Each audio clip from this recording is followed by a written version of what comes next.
Hello, everyone. This is Dorie Clark, and we're here with our weekly interview show for Newsweek Better, where we are talking about contemporary diversity issues. And we're here this week with the author, Ozan Varol. He is the author of the new book, Awaken Your Genius. His previous book is called Think Like a Rocket Scientist.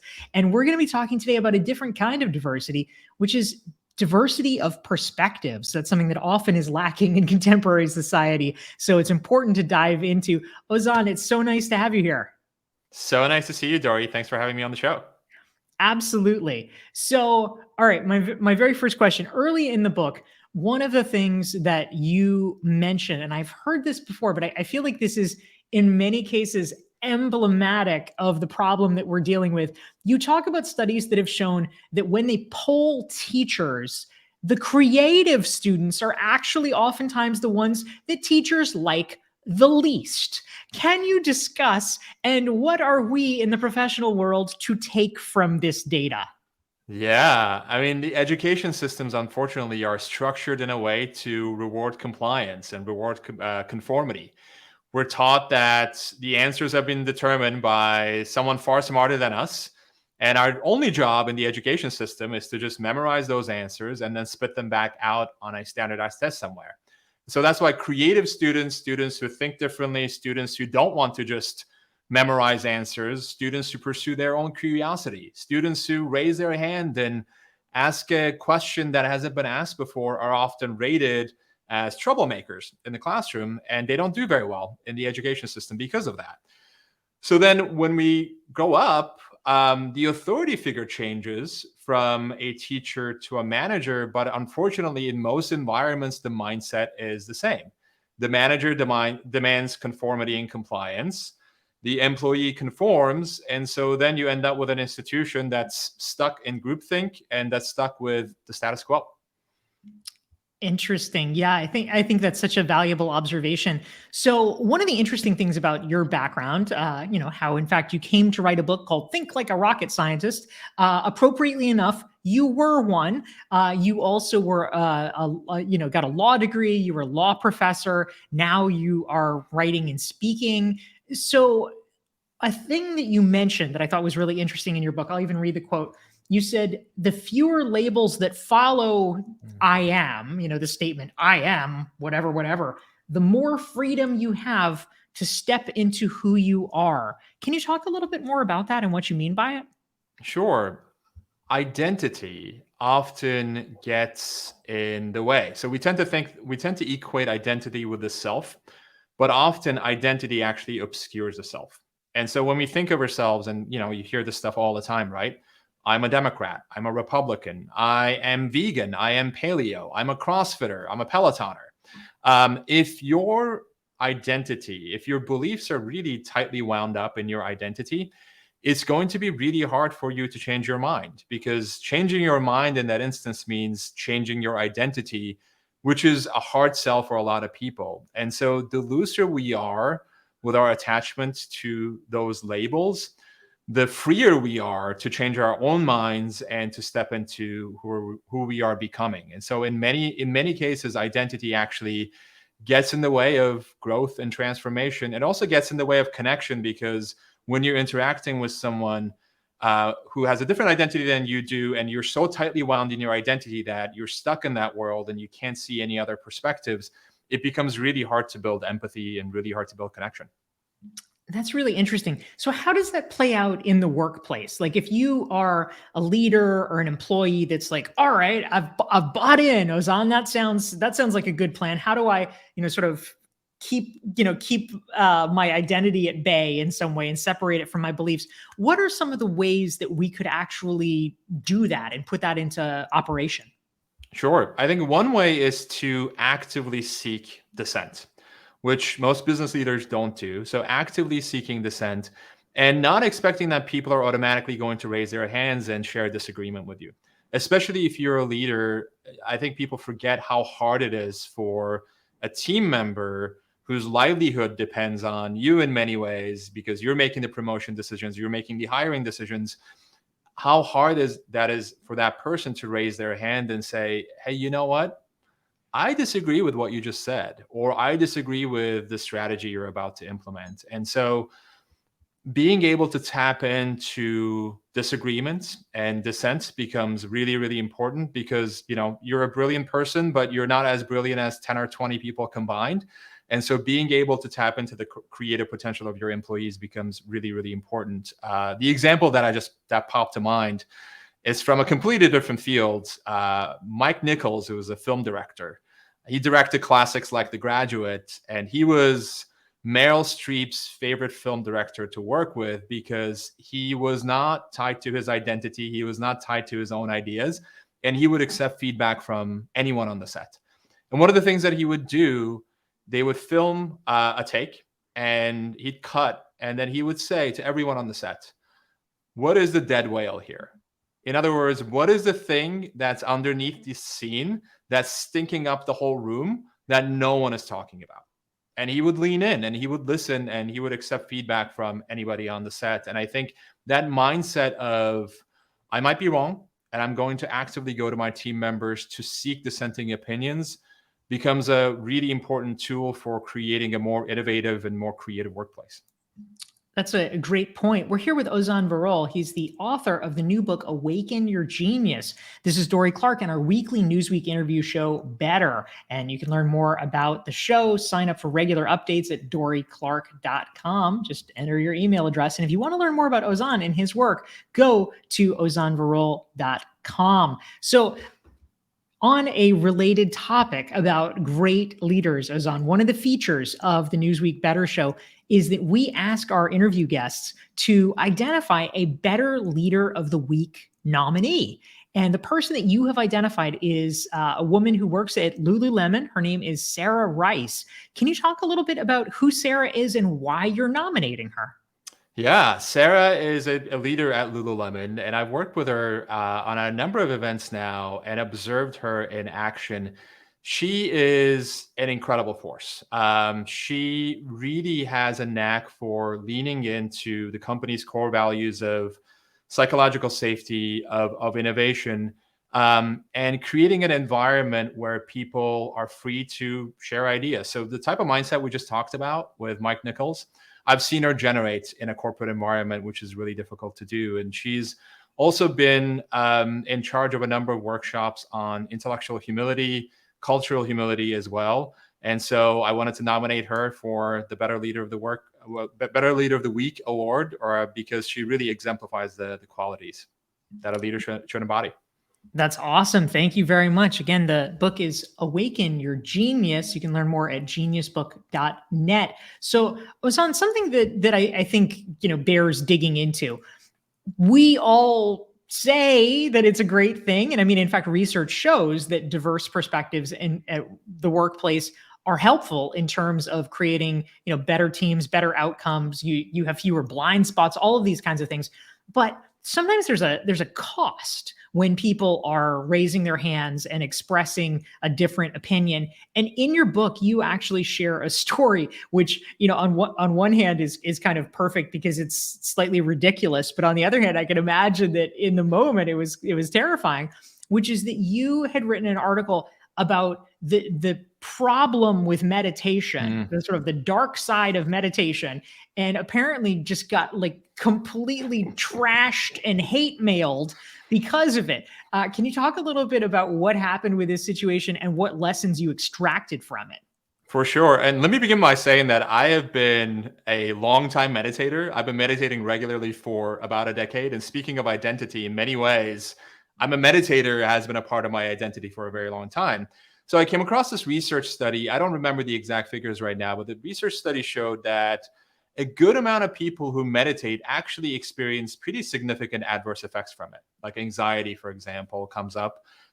People might have panic attacks. And so when I first read the study, my identity as a meditator got in the way, and I was like, oh, that can't be true. And then I leaned in, I put my identity to one side. I leaned in, and it was a meta-analysis and, peer-reviewed, really great research study. And so I wanted to, and I did share the study with my own audience to meditate on the dangers of thinking in these rigid categories of yes, no, right, wrong, bad, good, And this thing that I think most people assume is a universal good, meditation, is not a universal good. It has incredible effects for a lot of people, including myself, but for some portion of the population, it actually generates adverse effects. So I decided to share this with my own audience, and I got, as you said, more hate mail for that post than anything else I've written in recent memory, which, when you think about it, is sort of ironic because it's very unzen, because meditation teaches loose attachment to ideas and beliefs. And so it was ironic that I got so much hate mail from meditators. But I think, look, their response is all too human. I think we are, in many ways, we operate in these categories. We put things and people into categories, but that gets in the way of clarity. That gets in the way of humanity. That gets in the way of connection. That gets in the way of being able to see perspectives that are different than yours. It's really simple to put things and people into categories, but it's also incredibly misleading and incredibly hurtful in so many ways. I think there's just so much beauty in complexity, and that includes complexity of human beings and difference of thought as well. And being able to say that, look, there's actually multiple perspectives to this issue as opposed to only one. Yeah, that's great, and it's certainly an ironic example, but one that I'm sure many of us have our own variations of that we can point to. So it's a great reminder. Speaking of decisions or public announcements that get a lot of blowback, one of the examples that you cite in your book as sort of a negative example, a way that maybe things shouldn't be done, is Netflix and the story of how things went down when they decided more than a decade ago now to attempt to split apart their streaming business from their DVD by mail business. Can you talk a little bit about what that's, for those who may have forgotten or who, were Gen Z at the time? Can you talk about what the situation was and what the problem was in their execution? Yeah, you summarized it really well. So Netflix only had one service. You mailed DVDs, you streamed from the same service. They decided to split this up into two different businesses. One, the split off business was called Quickster. And Reed Hastings, who was the CEO at the time, describes the decision as, I think he called it the most humiliating mistake he's made in his career.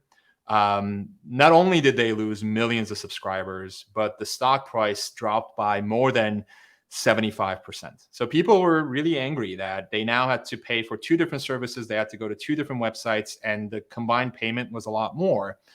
And despite, and this was the underlying cultural problem at work at Netflix, despite all the talk inside the company, despite the sort of the value statements and mission statements speaking about the importance of dissent, importance of disagreement, the culture did not live up to those expectations. And disagreement and dissent wasn't tolerated. And one of the VPs who thought this was actually a bad idea didn't open up to Hastings, because he said, look, like, when you speak so confidently, so clearly, you believe so strongly in an idea, like your identity is wrapped up in what you're saying often when you speak, that I didn't feel safe speaking up. I should have laid down on the track saying this is a terrible idea, but instead he kept quiet and didn't share dissent, and this catastrophe ensued. And there's so many examples like this.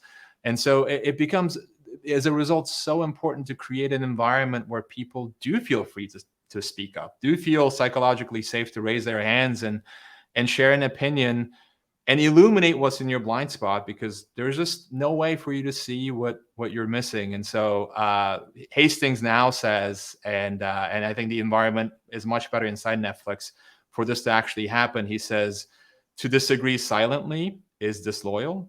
And I think if you can create a culture that actually lives up to that statement, well, you're going to have much more innovative workplace as a result. Yeah, that makes a lot of sense. Thank you. We're here with Ozan Varol. He's the author of the new book, Awaken Your Genius. You can learn more at geniusbook.net. Now, Ozan, something that you say in the book that I thought was interesting was that the only thing that's more dangerous than imitating other people is imitating yourself. Mhm. Can you talk about what you mean by that and why that is a problem? Sure. And I'll give you an example from my own life where I tried to imitate myself and did not work.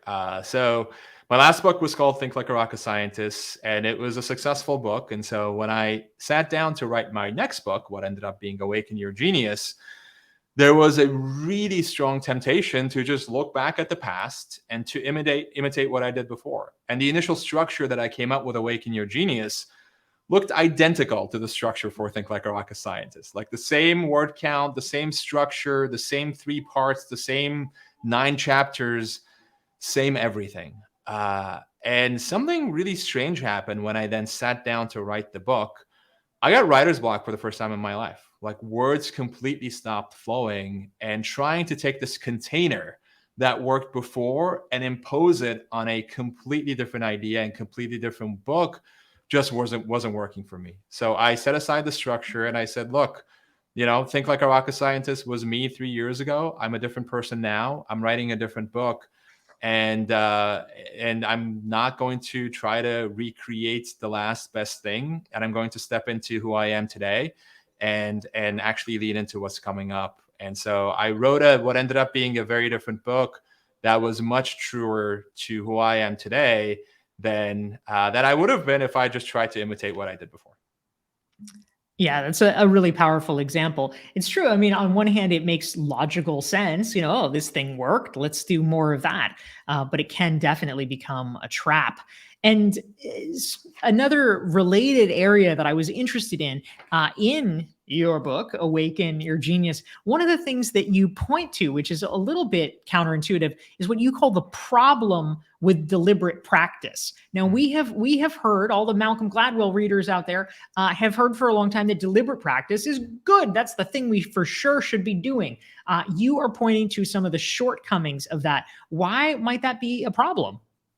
Deliberate practice is great at honing a skill that you're performing the same way over and over again. So, deliberate practice is how you perfect your golf swing, or how you get that right chord on the guitar, or how you memorize that opening move in chess, where you're repeating the same move over and over again. And deliberate practice is great for that. But what if you're playing a game where the rules aren't constant? The rules are constantly actually changing, and you're not performing the same thing over and over again. You're actually expected to perform different things. You're expected to create new ideas. You're expected to dance with uncertainty. If that is the goal, if the goal isn't execution, but the goal is creativity and generation, then deliberate practice doesn't really work, because deliberate practice is looking back at what's worked in the past and repeating it. Sort of this discussion we just had about imitating what's worked before. Um, the opposite of deliberate practice, or maybe I should say the complement to it, when the goal is idea generation, not idea execution, is deliberate play. So creating more room for play in your life. And I know, some of you who might be listening to this might be thinking like, my job is too serious to play. And I'll give you an example from a profession which is as serious as they get, which is astronauts. Now, astronauts, space flight is really risky business. Lives are at stake, and astronauts play more than any other profession, because they're operating in this unforgiving, uncertain environment of space. And so they're doing all of these simulations, which are essentially games on the ground, to be able to deal with that uncertain environment of space. And they're not simply repeating tasks. They're not simply repeating solutions to problems that they're actually going to expect. But this people in charge of running those simulations are throwing curveballs at them, giving them scenarios they've never faced before, and asking them to play, to get used to working with each other and get used to generating new ideas and new ways of looking at problems that they haven't seen before. So it's not that you can play when the stakes are low. It's that you must play when the stakes are high, because that's how you deal with uncertainty, and that's how creativity happens. It's a really interesting perspective. We have time probably for just two more questions. Ozan, one thing I'm wondering about. So, as is the point, one of the points that you make in Awaken Your Genius, it is useful. It's important to be marshaling people's different ideas and perspectives in the workplace, in life. That is beneficial for everyone. It's also true that typically people prefer to be around other people that are like them, that think like them. There's this sort of drive toward homogeneity that is kind of hardwired into us as humans. What do we do about that? How can we actually overcome it to get to the point where we can actually seek out some of the diversity that we know is beneficial for us, perhaps both as people and in terms of business results? Sure. I think there's a number of things you can do. Number one is just remembering and acknowledging the point that you just made, which is that we are hardwired toward conformity, and so we hire people who follow the same path that we did. We promote people who think like us. So being aware that we are hardwired to do that is step number one. Step number two is, I think, realizing and remembering that you've got nothing to learn from someone who thinks exactly as you do. So two people who think alike are like two mirrors reflecting each other to infinity. And difference and diversity isn't a problem to be fixed. It's something to lean into. It's something to learn from. And when you look at successful businesses, successful space missions, successful anything, you've got a diversity of people who don't look alike, who don't think alike, who come together to solve really interesting problems. And this is the other point. Successful groups embody uncomfortable truth-telling. I mean, there is this misconception that the best places to work are like really happy places where people just get along with each other. And that is a misconception. The best places to work, the most successful organizations, tend to be those where people are engaged and energized around solving interesting problems. But there is also uncomfortable tension there. There is awkward moments. There is hard conversations. But those elements are what make up a successful workplace, not the type of misconception one might have about a group of people who just all look happy or smiling, but no one is raising their hand and sharing dissent. No one is offering different perspectives. And so the creative genius of your team members as a result gets lost and the organizational culture suffers. Yeah, that's really helpful. So the final question I have for you, Ozan, if someone's watching today who is a leader who has some influence over their team or organizationally, and they like what you're saying, they want to actually help awaken the genius of the employees in their organization and the people who work with and for them, what is one tip or strategy that they can employ to make their workplace be a place that actually fosters and facilitates that better? Yeah. Leading by example is probably the most important thing. So that means in practice, telling your team members, the people that you're leading over and over again, things like, I need to hear from you because I'm likely to miss things. Or where am I wrong? Like, let's see who can poke holes in my idea. The strategy that I came up with to launch Quickster and to spin our business into two different businesses. Where am I wrong? So actively inviting dissent and sharing your own mistakes and failures. If there's a perception that the leader can do no wrong, that the leader is invincible, then it's really hard to get the truth out of people. And it's really hard to create an environment of psychological safety where people actually feel free to share their own mistakes and failures. And so lean in and say, look, I screwed up. My judgment was bad in this case. Here is why. And here is what I learned from it. And two business leaders pop to mind, Sarah Blakely, Spanx, Ed Catmull, formerly of Pixar, would both do this regularly with their employees. At all employee meetings, new employee orientations, they would share their own mistakes and failures with the group, lean into them by modeling the behavior that they want to see from the people that are working in that organization. Really helpful. Thank you so much. We've been here with Ozan Varol. He is the author of the new book, Awaken Your Genius. This is Dorie Clark and our weekly Newsweek interview show, Better. You can learn more about Ozan and his work at geniusbook.net. Ozan, thank you for being here. Thank you so much for having me, Dorie. Thank you. Take care and see everyone next week.